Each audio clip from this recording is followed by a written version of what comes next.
Hello and welcome to how to fix music equipment with an IKEA drill with Big Beardy Neil. Right, I don't know whether this one will go public or not. Basically I have a big knob, Mackie Big Knob, presumably named in America, not in Scotland, is a studio command system. I never said control. It has lots of ins, lots of outs, and you can select between them. So you use it to A/B mixes on different speakers. You use it to take in different inputs, so you can compare mixes to a vinyl or something like that. This is the second one I've had. I really love them. They're absolutely solid. Big heavy beast. You could do somebody an injury with this. My previous one, the power went and I couldn't fix it, so it went on eBay and I immediately bought another one second hand. This was fairly dusty because it's been sitting on the shelf for a while. Right, so basically I started having problems with it, the left and the right channel. One of them would go out, and then it would be okay if you hit it in mono, and if you rattled the mono it kind of came back. I tried replacing cables and then it would go away, then different cables and different channels, and it's definitely this rather than the cables.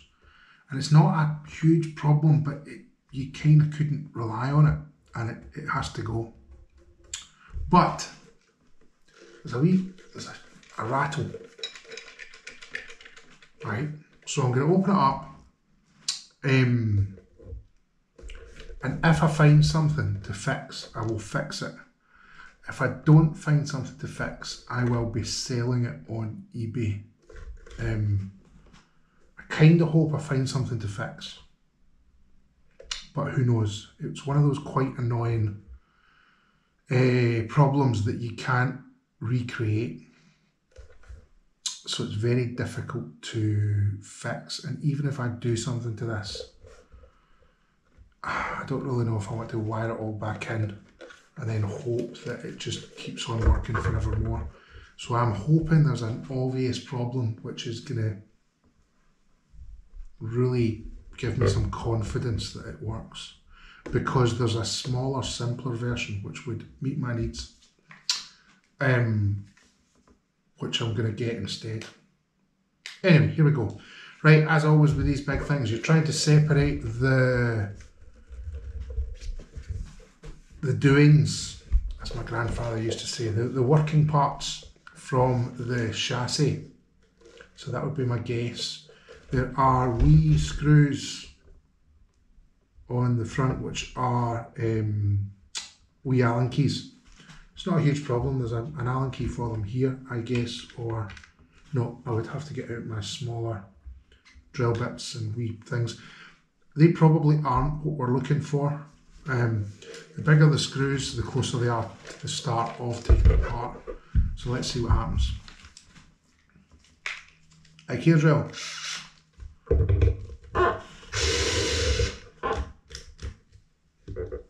Do you see the smoke come out of the IKEA drill?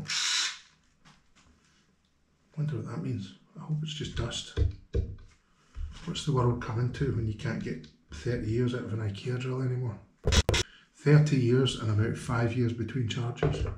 Oh, I should put them in my wee noisy cup.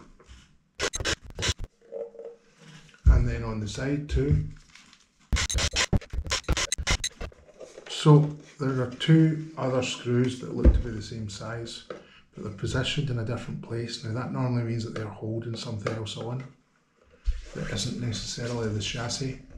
So I am just going to try and take them off without doing that. It's not looking promising. No, these two screws are still.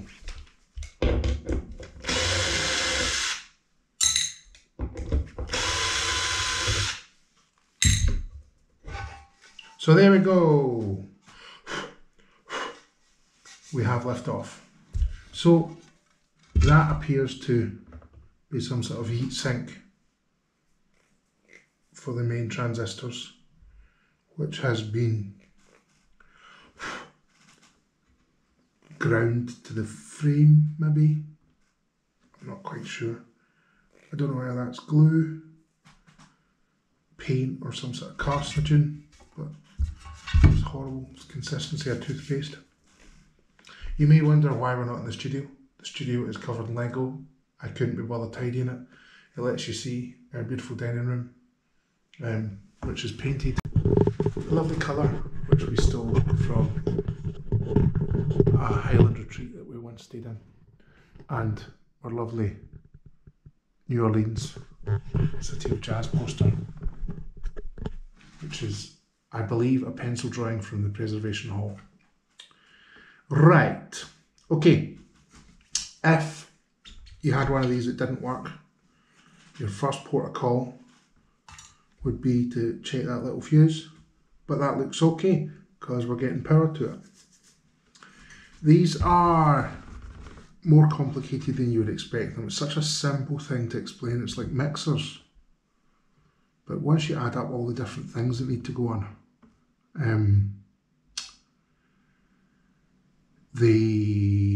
there's so many bits and pieces, and so basically we've got a printed circuit board for the inputs and outputs, and a printed circuit board for the buttons. It's a relatively simple thing, but it's a big lot of lots of simple things. I'm going to rattle it and see if I can work out what that thing was. It doesn't seem to have been anything. There was a bit of glue came off. So that's dead annoying. So now I look at all the bits of which we don't really have access to. I'm looking for wee bits of water staining if something's been spilt on it, or like a dead solder joint where like it looks darker or discoloured. I'm looking for something that's burnt out. I'm looking for bulges and capacitors, and sadly I don't see them. The chips are all hardwired, so I can't even take them out of a wee chip holder and put them back in. The fuses both look solid and intact. I want to give all the DIN pins, which are the wee connectors, a wee rattle and look to see if there's anything that's not working. Everything's so solid that I mean I can obviously take this next chipboard off, but it seems like a lot of effort for something that I don't know what is going to happen or what I'm going to do. So I'm afraid I don't really know what to do.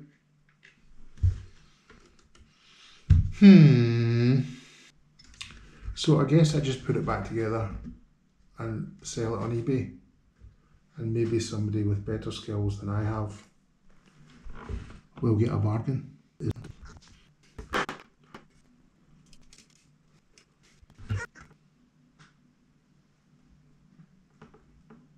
Pass. Right, I'll put it back together, probably in fast forward for whatever use that is to anybody.